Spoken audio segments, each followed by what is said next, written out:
Russia, China, Iran, and North Korea went to school on us. They closely watched how we fought in '91 and '03. They studied our doctrine, our tactics, our equipment, our organization, our training, and our leadership.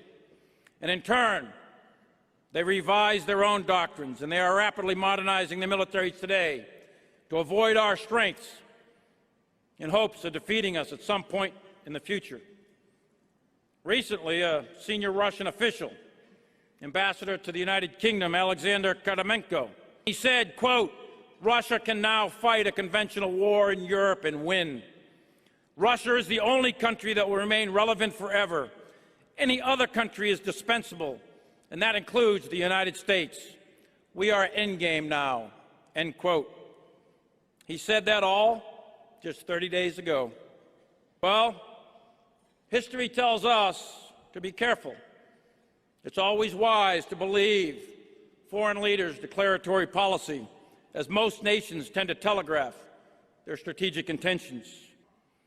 I want to be clear to those around the world who want to destroy our way of life and that of our allies and friends.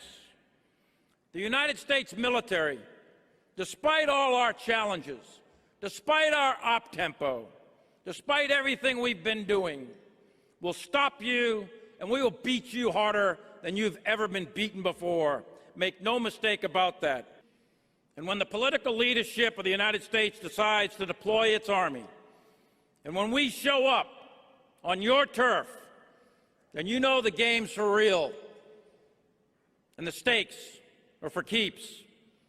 And the other thing you know is you're going to lose. You will lose to the American army. Make no mistake about it.